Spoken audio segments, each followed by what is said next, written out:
topics and opinions expressed in the following show are solely those of the host and their guests and not those of W4CY Radio, its employees, or affiliates.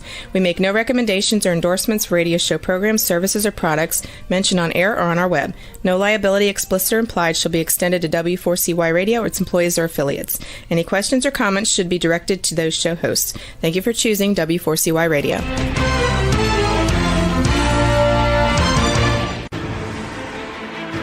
What's working on purpose anyway? Each week, we ponder the answer to this question.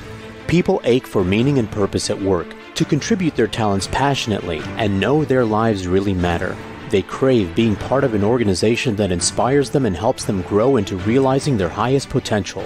Business can be such a force for good in the world, elevating humanity. In our program, we provide guidance and inspiration to help usher in this world we all want, working on purpose. Now, here's your host, Dr. Alise Cortez.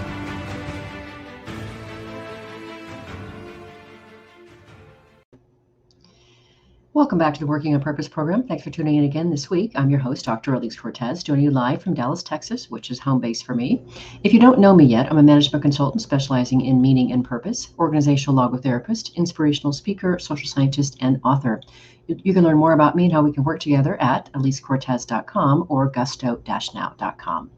Let me thank my partner and sponsor, WorkProud. We are a perfect collaboration. Everyone wants to know they matter and that the work they do is meaningful and appreciated. WorkProud is a mobile platform built to encourage employees to share stories and recognize each other's contribution. WorkProud empowers HR and business leaders to help create company cultures where all employees are inspired to feel proud of their work and proud of their company. Learn more at workproud.com. With us today is Tim Jones, aka the Grow Good guy, who specializes in working with individuals and organizations to help them tap into their purpose-fueled performance, assisting them in the transition to becoming a force for good. His purpose-focused consulting, coaching, and training programs are specifically designed for those that want to use their skills to achieve meaningful goals in life and work. We'll be talking about his path to purpose, learn some benefits of personal and company purpose, and then learn more about the B Corp certification process he helps steward with companies. He joins today from New Zealand, where it is the next day, 10 a.m. So it's Wednesday, 10 a.m., where it's Tuesday, 5 p.m. for me in Dallas. I love it. I never get tired of this idea of the time change, that the way that the world is connected. Tim, welcome to Working on Purpose. Thank you for having me. And the weather's great tomorrow. Right, exactly, right? This is so great. You know, it should be like that, as Dr. Seuss says. It should be like that. It should be just fun and connected. I reckon. And I'm so happy to have you. And as we were talking about before we got on air together, I'm just so interested in catching your story, your path to purpose. As we were saying, I suspect there is a difference between how women go about it and how men go about it. So let's dive into yours. Sure. So today you're the Grow Good guy. And that wasn't always the case, right? Definitely. Your journey is fascinating, and I want to talk about that. And it's just even the idea of starting out in life, going to a good school. You said in the UK, all boys, Ivy League. You're on a good track. And then what happened? Yeah. Well, I mean, the moment came for me. I was standing in an operating theatre, or OR, operating room, as you guys on the other side of the ditch or pond, like to call it, and. The surgeon who I was working with, so my job was to go into operating theatres, support the surgeons to make sure that they got the best outcome, or the patients got the best outcome by using the equipment that my company had supplied. So the actual implant, the bit that goes inside the human. And the surgeon was being sort of particularly obnoxious that day, and I just thought, you know what, I'm done with this. And that was on the back of a lot of other things that that have come to light for me over the last couple of years, seeing some of the I guess the corruption, the lack of ethics in the wider medical device world. There's a really great movie, The Bleeding Edge, which summarizes pretty much this whole industry and where I got to, which you can watch on Netflix. And really, I asked myself, why am I here? Like, what am I doing this for? And when I started going down that journey of asking where, why, who, what, how, it led me back to go, well, why did I end up here? Well, it started way back, and it started with the type of school that I went to. I went to public school or private school. It always gets very confusing. Different countries call it different things, but basically my parents paid money for me to go to the school, and you wore a blazer and a tie from the age of 4, so you get some kind of impression of the school system. And their whole thing wasn't looking out for what was best for the kid. It was about how many of our kids get to go to Oxford or Cambridge or Harvard or whatever. And that for me was a really interesting thing to reflect on. Was I'd been set on this path that wasn't my choosing. It was the path that my parents thought were doing the right thing for me, and it kind of makes intuitive sense. It's like, if we can afford to send our kid to a school that's going to give them potentially the best outcome and the best chance of getting into a really good university and getting a really good career, why wouldn't you do that? But this is what I call the authenticity gap. It's like it created a version of me that wasn't the true version of me, and it led me down a path of, one of the phrases I love to use is, what should someone like you be doing? You know, you are of a certain age, a certain demographic, you live in a certain suburb. What is it that you're supposed to be doing? And that really was the life that I'd ended up in, was I was working as a medical device sales rep.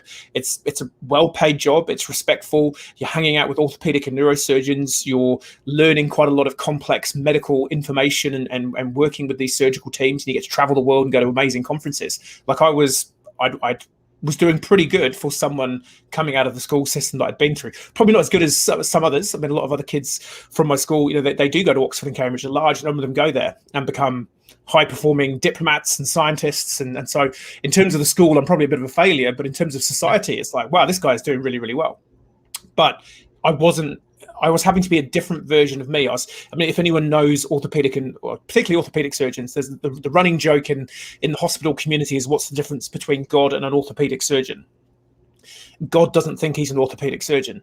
And, you know, so those are the kind of, you know, the alpha males. Typically, there were no female surgeons that I was dealing with. There was a couple of female orthopedic surgeons, typically alpha males who want the best. They want everything. They want it yesterday.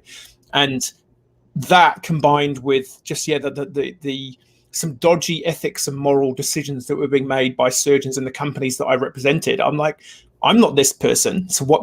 But I am, because I'm here. So what's going on here? How did I get here? Well, and let's add in one other really, really important detail here that I think had to contribute to the eye-opening element of that, and that was no less than 8 patients had died on the operating table. Yeah, so one company that I was working for, Synthes, depending if you're on the Swiss or the American side of the company, they launched a product called Norian, and this is all, I think I've referenced it in a couple of posts. I think it's in, it might be the Philadelphia Inquirer or something along those lines, but it's in the paper. They've been, you know, held accountable for it, but they launched a product to market, I guess, knowingly too soon, when they knew that there were risks of there being negative outcomes for the patients. And the only reason they did that was because in the medical device world, whoever is kind of first to market with the product wins market share, which means the shareholders are happy. And that really was the whole, and to this day, really, it is the ethos in the medical device world is, you know, let's capitalize on the market opportunities that we've got for the shareholders, rather than actually let's take a step back and is this product going to be significantly better and provide better outcomes for patients at scale. And even to the point where most of and this is, like I say, physical medical devices, so nuts and bolts, screws and things like that, like proper metal and plastic implants. What most companies will do is they'll create a let's say we'll pick up this, we'll say this pen is a medical device implant. They'll patent that, but they'll also patent that, and they'll patent that with the top on the other end, and they'll ring fence the patent around one new product so that no other competitors can come up with anything vaguely close to it. Instead of kind of going, well, why don't we all get in a room, put all our smart people in the room and go, how do we radically alter the positive outcomes for patients today? It's all about, let's ring fence IP, let's be first to markets, we capture market share so that the shareholders win. And if we lose a few patients on the way, well, it's kind of collateral damage. You can't make an omelette without breaking some eggs. That's kind of the mentality of the whole. And for me, it's like, well, if this is the one industry in the world that should be the most purpose-driven industry, it's all about helping other humans get better and survive. And actually, it was all about making money, and that was the real like moment for me. Mm-hmm. It's like, what hope is there in the finance world, or investment world, or any other world, when the people who should just care about fixing people actually just care about maximizing financial return? Oh. This is amazing. Really quick. So I have to, at this point, interject Matthew Syed, who is an author who wrote Black Box Thinking several years ago. I read it. And what he's essentially doing in that book is he's talking about he's comparing and contrasting the healthcare industry and the airline industry, and what the healthcare industry can learn from the airline industry, because they do such, methodical analysis into near crashes and crashes. Yep. And why would that be? Why would they actually do that? Well, in the airplane, if we're going to put people at risk, the pilot also goes down. And healthcare, if you're not on the table, you don't have quite as much skin in the game, right? Literally, really interesting. Yeah. And by the way, listeners and viewers, Matthew Syed is probably coming on the show here in the next few weeks, so I can't wait to share his next book, which is on rebel thinking. But he's on my mind, and that's a perfect application of what you're talking about. So that does a whole lot to kind of, as you say, blow up your mindset. But then you mentioned a few other really key things that happened along the way. 2011, I think it was, major earthquakes in New Zealand. Is that right? Came in. Tell us about that, how that sprinkled in some other thinking. Yeah. So I guess, it was kind of sort of 2007-ish to 2009, 2010. I'd started to see this stuff in the industry. And they're really good at keeping you in. They call it the golden handcuffs. Like, they pay you good money. The commissions are great. Here's your car. Here's your health insurance. You want to go to Davos next winter, over December for a 2-week conference with your surgeons? Yeah, sure. Take your skis. Fantastic. And it really was the earthquakes. So we had a series of massive earthquakes here in Christchurch in the South Island of New Zealand, where I live. So 2010, 2011, we had a really big one September 2010, and then a big one February 2011. And then 2012, my wife and I had our daughter. And those three significant events essentially led to me having what's called a subconscious awakening. So your subconscious controls about 95% plus of your day-to-day actions. It's like the autopilot that runs your system. And I think there'd been some challenges to that, but they weren't deep enough to really make me wake up. But a near-death experience, the death of a loved one, or the birth of a child into your family are three well-categorized methods of having what's called this subconscious awakening. So literally, the whole thing is just shaken up, and you get to see like reality for what it really is. There's a really cool movie. It's like a really 80s classic movie where the guy has a pair of sunglasses and he gets to see all the advertising for what it really is. I think it's not. I've seen that. You know the one I mean? We'll put it in footnotes. But it's like it was that kind of moment. It's like I suddenly put a pair of glasses on and I saw everything for what it really was, like how corrupt the whole system was, how pointless. You have this real moment of like, what are we doing? Like, why are we all? You don't like going to work. The person you're emailing the spreadsheet to doesn't like their work. Neither of you care. Neither of your bosses care about the spreadsheet fundamentally. Like, why are we all doing this? And that was like the real moment when I had to start looking back and trying to work out, well, what is the meaning of life and why don't I have it? I'm 35. I'm earning good money. I'm married. I've just had a new kid, and I hate my life. What's all that about? Yeah, well, that's about the time period that I called my early onset midlife crisis hit me. I was 33 or so. So about a similar age, same kind of circumstances, same thing. So there's something interesting about that. Yep. Okay, well, then I know you go on and get a job as a GM at an engineering company, and something happened there. Yep. So I kind of realized, all this came to a head. It's like, I'm out of medical. Like literally that moment I recounted when we opened this conversation, I walked out of the OR or the operating theater that day. I lived about 2 kilometers from the hospital. I walked home and I said to my wife, I'm done.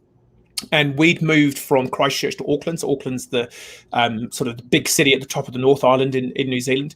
And we'd had our daughter because we wanted to get away from all the earthquakes to sort of start a family.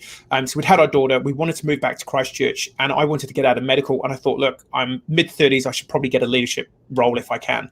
So I applied for about 60 different jobs. It's like, I just want to get out of medical.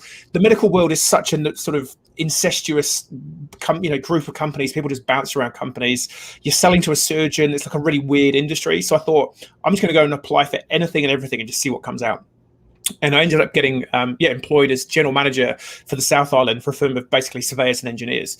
And I just thought, well, it's going to be interesting because the types of clients we dealt with were in multiple different industries. So I kind of thought, if I don't like this industry, I'm going to network and meet a whole lot of people from a lot of different worlds, and I'll kind of find something. And I kind of thought, orthopedic surgeons were the height of, money and greed and sort of self-entitlement. And then I met commercial property developers. And in the rebuild of Christchurch, so Christchurch, the CBD of Christchurch, or the central city of Christchurch, was basically decimated. The whole thing was pulled down. And so part of the thing that attracted me to the role was like, well, if I can play a really small role in the rebuild of this city, like that's going to be cool. I'm not I'm no good at designing the building or building it, but if I can help facilitate some stuff around that, and the whole they canvassed the city in terms of the population, like, what do you want? We're going to rebuild this city. What do you want to see? And overwhelmingly, people wanted a green, sustainable city that was easy to navigate. We're absolutely pancake flat city, so they wanted bike infrastructure. They wanted it to be really easy to navigate, child friendly, family friendly. What we got was basically cheap concrete monoliths. Stalin would be so proud if you wheeled him out of the grave, like, look at this, another grey concrete box. Oh, you've done so well. I wrote an essay on this. We post Quake, this would have been about 2014-ish. We only had 4 buildings in Christchurch that were made out of timber frame buildings. And now, if you're listening here, tuning in from California, you have a lot of timber frame buildings because they're very earthquake resilient. Well, we've just been through 2 massive earthquakes, and what are we doing? We're building concrete buildings, which are environmentally disastrous. They're cold in winter, hot in summer, and they don't survive earthquakes very well. So the whole industry was, again, it's like, we just want to rebuild this city as cheaply and quickly as we can for maximum profit for the realtors, for the builders and the developers. And it was just like, what is going on with the world? Like, I kind of thought the medical was going to be an isolated incident. But it turned out that no, it just seemed to be endemic in business, because all the other people were bumping up against a lot of finance, a lot of banks, a lot of, that kind of world in terms of property, commercial property.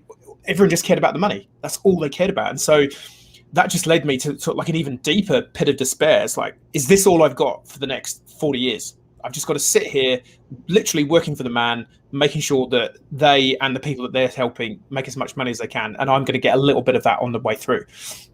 And it was through that. Plus, there was also some real cultural challenges in the organization. There were just a lot of bad behaviors going on internally at a leadership level, which was challenging for me as a new leader. And through that, I thought, I'm going to try and find it. Let's take control of what I can. Let's try and fix the culture in the company. And so doing that, I kind of Googled HR program fix, toxic culture. And somehow during that search, this little thing over here, try and get my camera right, B Corp turned up as an option. And I was like, oh, this is interesting. And I was like, okay, so this is more than just culture. This is sort of employees. This is environment. It's community. Oh, it's like how you treat a customer. Oh, yeah, this is interesting. So I had a quick look at it. And I thought, I bet there isn't one in New Zealand, because New Zealand's normally late to the party for a lot of this stuff. So I had a quick look on their listings. Like, damn it, there's 2 in New Zealand. So I bet there isn't one in Christchurch. Damn it, there's one in Christchurch. And then so I sat on it for a couple of weeks and thought, oh, maybe I should just email this guy. So I emailed Steve Arder, who's CEO of Eagle Protect, who are now also based in California. And I was like, hey, I kind of just stumbled across this B Corp thing. Could I just come and have a chat and see what it's about? He's like, yeah, sure, come over. Sat down with him. We had like a 45-minute meeting booked in the calendar. He showed me around his facility, and then sat down and we started talking B Corp. And I think I left about 2.5 hours later with my mind just, it's like, there was a whole, at the time there was maybe 1,000 or 2,000 B corporations globally. And it's like, there's a global movement of businesses who realize that the way we've been running the show is not great, and there is a better way to do it. It's like, I found my tribe. And that really, I guess on my kind of archetypal journey, I've gone into the shadow, I've got into the depths of despair. And now it's like, oh, here we go. There's light at the end of the tunnel. And so that's really where my kind of passion and commitment around the B Corp started. And then since then, it's just, not look back. Oh, it's splendid and divine. And we're going to learn more about B Corps a little bit later in the show, but let's grab our first break now. I'm Alise Cortez, your host. We are on the air with Tim Jones, aka the Grow Good Guy, who specializes in working with individuals and organizations to help them tap into their purpose-fueled performance, assisting them in the transition to becoming a force for good. We've been talking a bit about his path to purpose. After the break, we're going to hear about some gifts of purpose. Stay with us. We'll be right back.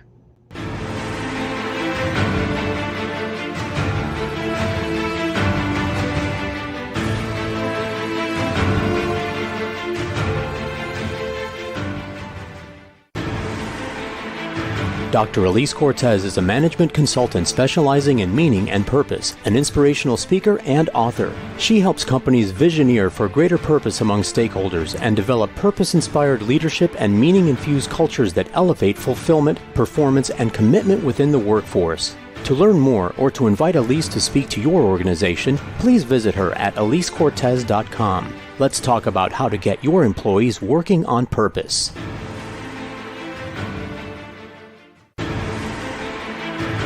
This is Working on Purpose with Dr. Alise Cortez. To reach our program today or to open a conversation with Alise, send an email to Alise, A-L-I-S-E, at alisecortez.com. Now, back to Working on Purpose.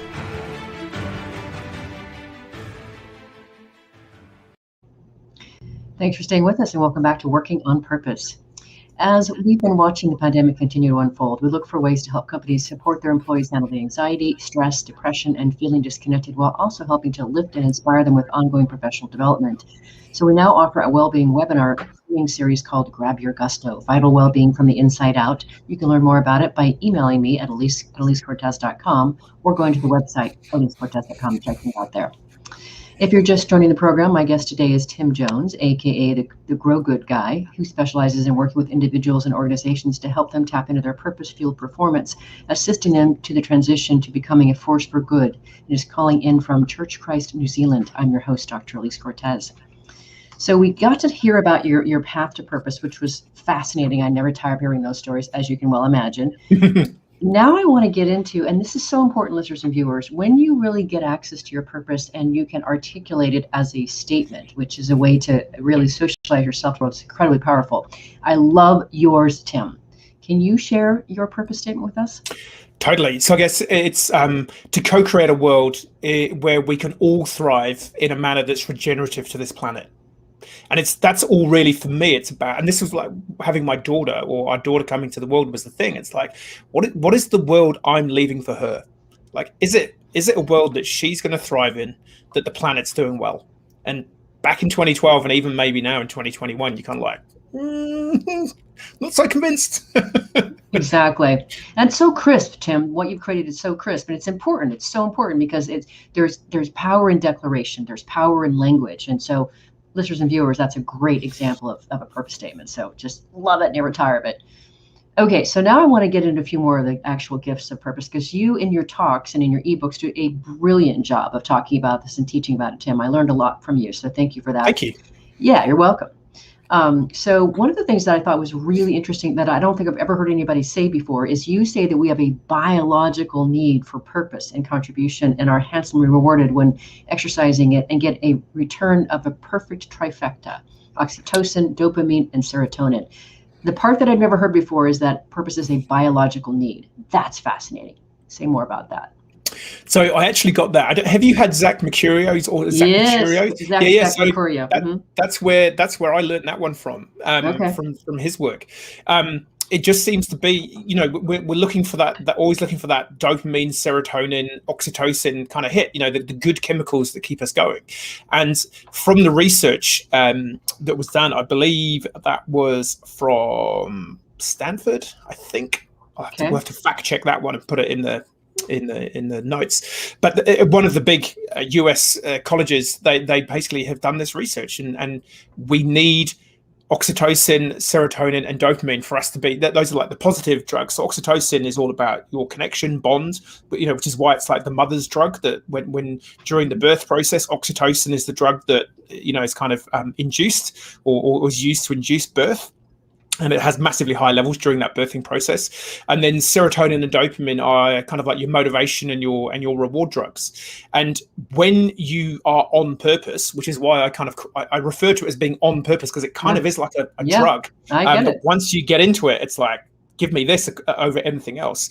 When you get into purpose, and for me, that the overarching definition of purpose is contribution. So when you're doing something that's meaningful for you, for others, bigger than you get massive doses of those drugs. And it's like, well, why would you not want to have those happiness drugs kind of in you as much as you can?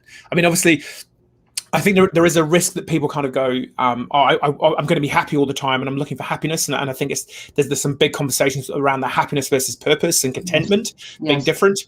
You're not going to be happy all the time, but by being on purpose and living a life true to yourself and contributing and being the most authentic version of you, you're generally going to be more content than the person who's doing the complete opposite. Yeah. And I firmly believe through the work that I've done that purpose is a perfect antidote to depression. Perfect antidote. There's Sebastian Junger. I just have come across his work. He's an anthropologist and journalist, and he has spent a lot of time. I think his latest book's called Tribe, or one of his books is called Tribe. And he has spent a lot of time as a journalist embedded with US troops, trying to work out like what is it that creates that cohesiveness, that tribal element amongst typically a group of guys doing something severely dangerous and physical in nature. And that need to serve and be part of a community is, from his research, it's what we need. And as he says, it's hard to be depressed when you're helping someone else. And he references the Blitz in the UK, in London, in Britain during the Second World War, where they were expecting during the Blitz for there to be a massive psychological challenge with mental health going through the roof. But because everyone was so focused on helping everyone else, actually mental health got better. And this is the thing, it's really hard to be depressed when you're trying to help somebody else. It's purpose is, for me, it's like this, which is why I call it purpose fuel performance. It's like this super fuel that is untapped everywhere in the world. Not everywhere in the world. I guess in the modern Western democratized world, we seem to have really lost our connection with it. Whereas in maybe still in indigenous tribes and areas where you have that sense of community and connection, and you see how you can help other people really quickly locally. I think we're missing a lot here. Mm-hmm. Yeah. So from the logotherapeutic perspective, Tim, we talk about that as self-transcendence. So you literally are transcending yourself, and there's elevation in that, and that's why it works so well. So another way of looking at that. So as if we didn't need really more reasons to believe in this purpose stuff, but I want to still give you the opportunity to talk about this, because you do this beautifully in your ebooks. But you talk about there are 7 guaranteed things that come with purpose. Can you share at least a few of them with us? Yep. Well, I'll give you the 7 really quick. So I call it focus, health, hope, meaning, motivation, resilience, but more importantly, legacy. This is there's some really good data on Brandon Peele, who I don't know if has he been on the program yet. He's been on the program. You bet. Love him. Cool. So Brandon has been like an absolute legend in curating a lot of the broad evidence. And this is the thing, like I'm yet to see the study or the paper that says having purpose is detrimental to your life in any way. It's like, it's a tsunami of evidence. It's like, if you even get 10% of purpose nailed, you're going to be a better human and have a better life. That's right. I think that the two that really stick out for me is the sort of the resilience one. So I get people to do this in my workshops. I ask them, right, everyone just start doing that with your hands. And some people actively resist it. Some people will start doing it. And I go, cool, who's bored of doing this already? And a lot of people go, yep. And I go, cool, well, what if we just worked out that us doing this is actually pumping oxygen into the neonatal unit of the local hospital? Who would go a little bit longer now? And most people are like, yeah, I go a little bit longer. Cool. And that's just a really easy example of, if something is worthy, is contributing to a really high level and has meaning for you, you're going to do it for longer. You're just going to keep on the task. You're not going to quit, because as opposed to, hey, Alise, I need you to go and do these 20. I always pick on spreadsheets because I hate spreadsheets, because I'm a real visual person. And I like picking on like accountants and people that like, and engineers who like spreadsheets. But if I said, hey, Alise, I need you to go and just fill out a whole lot of spreadsheets for me, and you don't like doing them and you don't know why you're doing it, it's kind of like, meh.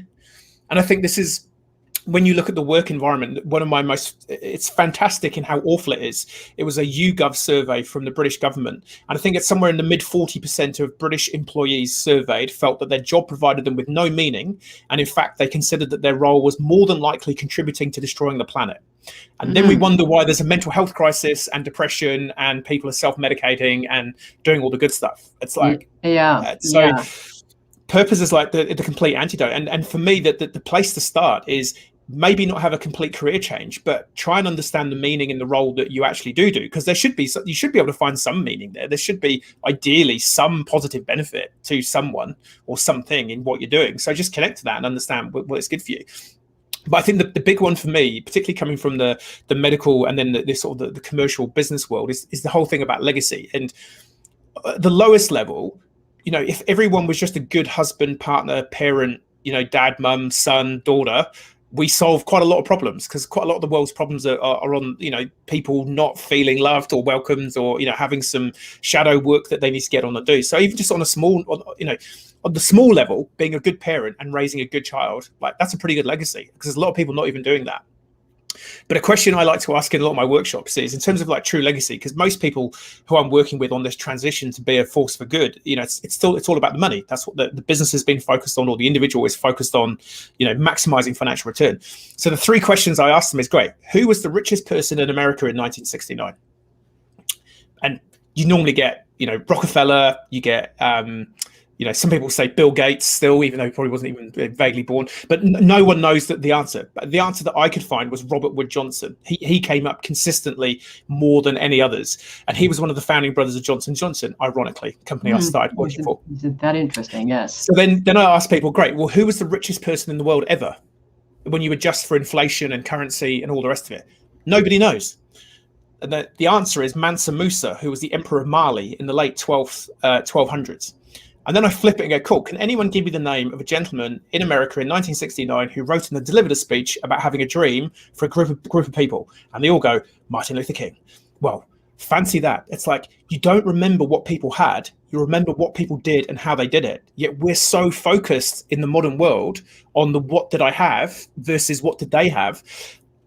So one of the big things I say is, as a Jones, I release you from having to keep up with us, because we're full of rubbish. We don't have everything. It's all a ruse. We're making it up as much as the next person. So those would be the two big ones that I would pick on. I love it that only you could really say that statement, Tim Jones. Only you could really say that. That's so great. Exactly. It was destined. Right. Okay. So this is, I just have to go to this, because this is for those people who are still not convinced that purpose is good. Then you actually throw in some rather really compelling, interesting stats that I think people will find interesting, that have to do with the colorful aspects of life. So what are those stats? Which ones are those you mean, sorry? So I'm talking about, increases sexual pleasure. Yeah. Doubles life satisfaction, those kind of stats that I think people are listening for.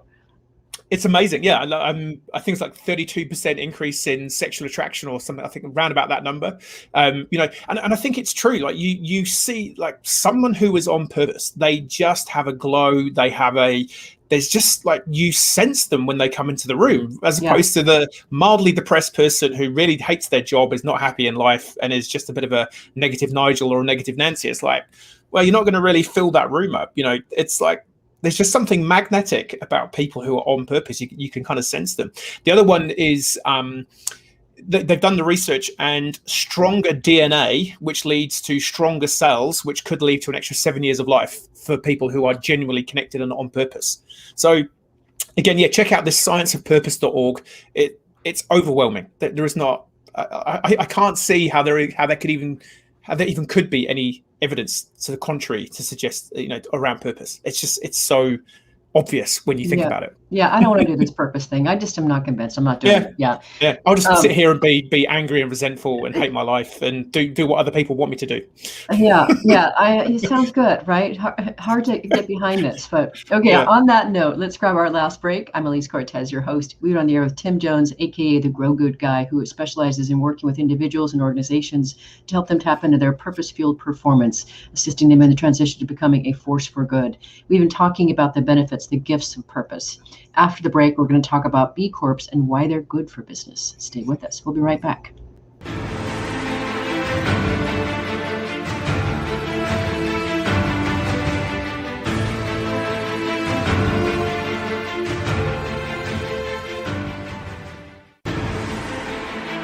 Dr. Alise Cortez is a management consultant specializing in meaning and purpose, an inspirational speaker and author. She helps companies visioneer for greater purpose among stakeholders and develop purpose-inspired leadership and meaning-infused cultures that elevate fulfillment, performance, and commitment within the workforce. To learn more or to invite Alise to speak to your organization, please visit her at alisecortez.com. Let's talk about how to get your employees working on purpose.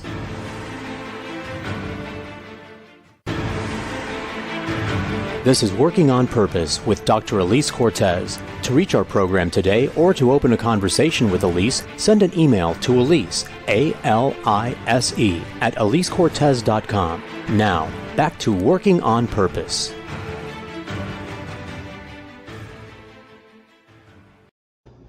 Thanks for staying with us and welcome back to Working on Purpose. I mentioned after the first break about the Grab Your Gusto Wellbeing podcast learning series. The content of this program is adapted from part one of my recently published book called Purpose Ignited, How Inspiring Leaders Ignite Passion and Elevate Cause, now available on Amazon. And I wrote that book to awaken readers to their passion and purpose and help transform them into inspirational leaders who enliven the workplace and elevate the contribution of business to all of its stakeholders. So that's why it's out there. That's where the content came from. I am very excited to have it out in the world. If you're just joining us, my guest is Tim Jones. We call him the Grow Good Guy, who specializes in working with individuals and organizations to help them tap into their purpose-fueled performance. He joins us today from Christchurch, New Zealand. I'm your host, Dr. Alise Cortez. Okay, so for this last bit here, this is where we want to roll up our sleeves and hear more about this whole notion of B Corps and why they're good, why they're important, and some of the work you do to help people get there. So first, what I love about how you describe them just basically is that they're a kind of business that prove they effectively balance purpose and profit. So say more about this whole B Corp business. Yeah, so that's the whole plan behind them. It's probably useful. I call it in Maori culture here. So Maori is all the indigenous people here before European settlers. Maori, yeah. And a lot of indigenous cultures have a creation myth story. So how did they come about? The sort of Maui, the god who created the land, and all that kind of stuff. And B Corp came about from, it was the co-founder of a basketball apparel brand called And One, which many listeners will probably know in the US. And Jay, he is interesting. He had his kind of existential moment after the 2001 Twin Towers event, where his sister almost died. She was luckily pulled out, one of the survivors. But that was the beginning of him kind of going, hey, what am I doing? Like, what is life all about? Life's short. Fast forward to 2006, or 2005, he's looking to sell the business. And I guess for a lot of people listening in the US, in New Zealand, when I explain to people in New Zealand that, hey, if you're working for a company in the US, you might not actually get a lot of annual leave. You probably don't have access to government, funded healthcare. You might not get any parental leave, certainly not if you're a dad. There's a lot of, benefits that we get perhaps in New Zealand or Australia or the UK that you don't get so much or readily in the US. And what was different about And One is that they built a real culture in the business. So they gave employees extra benefits as employees. They let them have time off during work hours to go and contribute to their local community. They were working with their supply chain to be as good as they could. They were looking at their environmental impact. And when it came to selling the business, the Wall Street guys were basically, hey, your business is really unprofitable because you're giving away all this equity. So before we sell it, you need to strip all that stuff back and think about the profits. So having gone through that sale process, he actually got, it was Bart Houlihan, who was one of his colleagues at And One, and he got Andrew Cassoy, who was one of the Wall Street guys, together, and over some whiskeys, because they're quite prolific whiskey drinkers, they sort of came together and said, look, why don't we come together and build a new business, and this time we'll keep all this good stuff in it. And then from that, I guess over a few more whiskeys, they thought, well, what if we actually create a movement of businesses that aim to include all stakeholders and not just concentrate on the shareholder primacy, just maximizing the profit. And so that was 2006. The idea of B Corporation came about, and there's kind of two levels to the name. So obviously, you have C corporations in the US, is my understanding. So a B Corporation is better than a C corporation, but more so, it's about the idea of being a benefit corporation, which ties in really nicely with this idea of purpose that I hold of like, what's your contribution? It's like, well, what benefit does your company bring to the world? And I guess one of the other taglines that's been used with B Corps over the year is be the best for the world, not best in the world. And so it's really, this again, and it links really well to the individual concept of purpose. It's like, how do you shift your mindset from, profit maximization, it's all about the money, to actually, what good am I doing? And then why is that meaningful for me? So that's kind of B Corps in a snapshot. Mm-hmm. Love it. I absolutely love it. Okay, so the other thing that I wanted to talk about to help our listeners understand this better, which is interesting, is I know that B Corps, in order to qualify, you have to have verified higher levels of social and environmental performance, transparency, and accountability. So How does that work? So the whole B Corp certification process looks like this. So you take an initial self-assessment, and the assessment looks at your business across, I call them the 5 pillars. So you have your governance structure. So who owns your business? Do you have 50 shell companies, with the last one in the Bahamas or the British Virgin Islands, and no one knows who owns you, and you're not paying taxes anywhere? How accountable is your business? How transparent is it in terms of financial reporting? Do the staff get to see what's happening with the numbers, or is it closed books? That's kind of like your governance stuff. Then you have your workers. So how much extra benefits beyond what is state mandated do your employees get in terms of holiday, leave, entitlements around parental leave, opportunity for professional developments in their role, so on and so forth. Then you have your community pillar, which is basically how do you interact with the local community? Are you providing opportunities for employment within your community? Are your corporate offices situated within a certain distance of the communities that you serve and sell into? There's questions around diversity and inclusivity on the community aspects as well, like what's the representation of your company in terms of ethnic diversity and diversity of gender. Then you've got your environment pillar, which looks at essentially your carbon footprint, your water usage, and your energy usage. I'll talk about that a bit in a minute. And then you have your customers. So I guess, do you have customer complaint procedures in place? What data do you hold on your clients that you tell them that you're holding, all that kind of GDPR stuff. And this is what I really, really like about it, because in New Zealand at the minute, there's a big push from a lot of large corporates to go all in on being carbon zero. And look, that's cool. You're addressing some of the issues that you're having. You haven't fundamentally got to the fact that your product that you're selling maybe not actually be needed, and that's still creating carbon. Although it's been offset, it's not, you're still making the carbon. But at the same time, some of these companies are laying off lots of staff and are doing, and so that's why I think B Corp, I kind of call it like the Google of certifications, because it's all encompassing. You have to be doing well socially and environmentally, and you have to meet the minimum threshold of a score of 80 out of 200 points for you to be eligible for the certification. So you do an initial self-assessment. Once you're confident you've got over 80 points, you click submit, and then you get into a queue to have basically an audit call with one of the team from B Lab, which is the non-profit organization that runs the certification program. They then audit it and see whether you've actually met the criteria. That's awesome. What I appreciate about it, Tim, among many other things, is I appreciate, if you don't reach to be better as an individual, as a human being, as a leader, as a company, you're not going to get there. So what I really appreciate about B Corp is you're reaching to get better. And I really, really applaud that. And then, of course, I appreciate the idea of a movement. So I want to talk numbers. I think you say that there are, 4,000 B Corps in 71 countries. Do I have that right? Yep, we literally maybe like 2 or 3 weeks ago tipped over the 4,000 point. So 4,000 business, which it's still a relatively small number globally, but there's some really big hitters. Patagonia is possibly the most well-known globally. Ben & Jerry's is a B Corp. I'm trying to think US specific. Natura, which is a South American based massive company, like billions and billions of dollars. They own the Body Shop. They are a B Corp. They're kind of getting into, and this is what's really cool, is it's like pretty much any industry, any geography, any location, any size. Like I'm a B Corp, and it's me. Like this is me. I am the business. Patagonia employs, I imagine, hundreds, if not thousands of employees. They're a B Corp. It's not about what you do and how you do it so much. It's about your mindset and exactly what you said, like the intent of wanting to be better. And that's what's really cool about the assessment, because when I consult with people and help them go through, I kind of like help people take the exam. It's basically part of one of the things I do. It's like year one, just get to 80, because even getting to 80, you're outperforming the market, because most businesses that take the assessment for the first time will score between 40 and 50 points. So to even get to 80, you're doing kind of exponentially better than the market or your peers. Then you can use the assessment tool. There's some little tips and tricks with the actual tool that you can use to use it as an impact guide to say, right, we've got to recertify in 3 years. Where and how are we going to be better in 3 years' time? What are we going to focus on to raise our game, and which are the pillars, and how are we going to do it? And it's a really useful engagement tool for businesses. Because if you get typically the way I work with people is we say, right, we'll nominate one person in the company as Queen or King B. So they are the person who kind of owns the B Corp assessment and is the guardian for it. And they go and make sure that all the information that they require is got.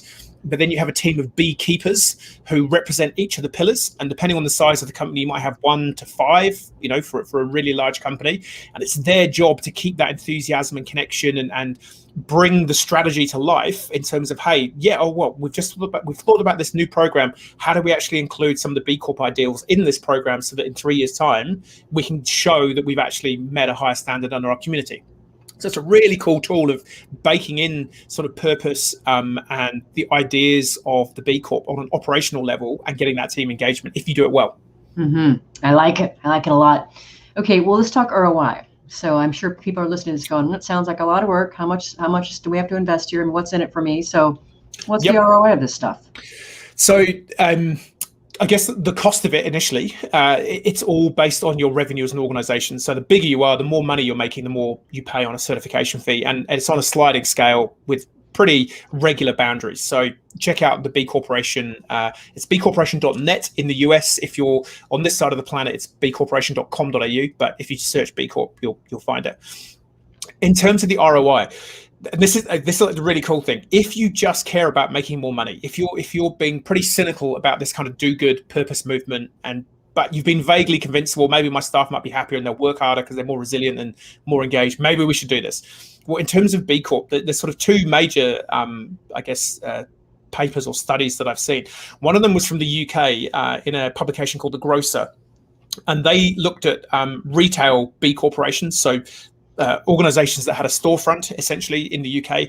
And what they found in the year that they surveyed this was that essentially B Corps grew 28 times faster than UK GDP over a 12-month period.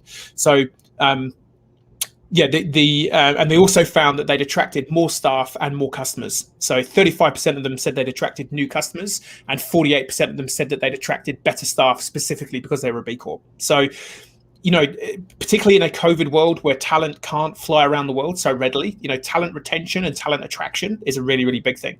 And then there's a study from the University of Ghent, where they did like basically a data set of financial data of European B Corps between 2012 and 2018, and empirically showed that B Corp certification positively impacts the turnover rate 1 year pre versus 1 year post.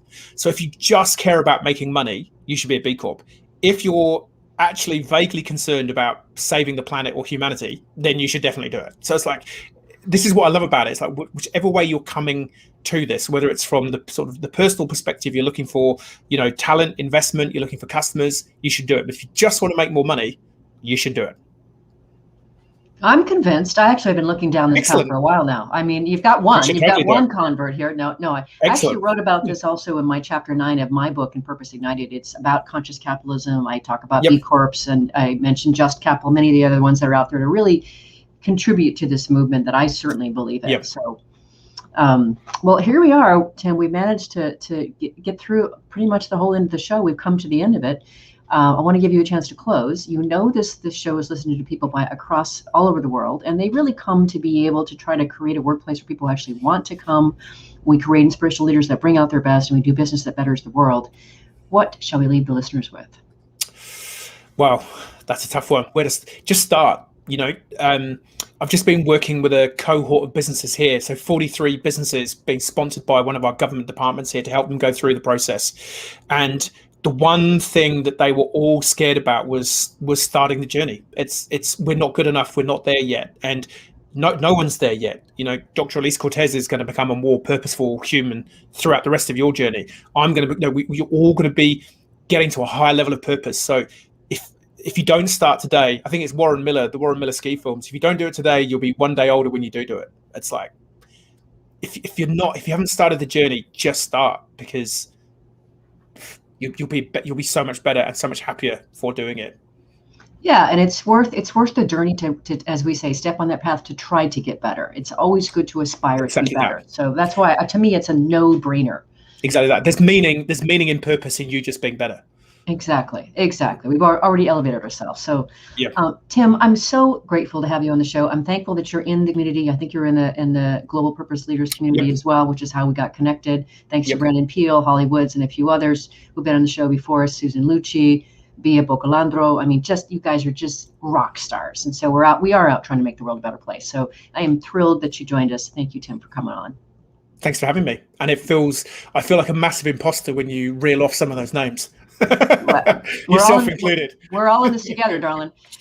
Listeners and viewers, I know you want to learn more about this man and the work that he's doing. The best way to find him is to go to growgood.co.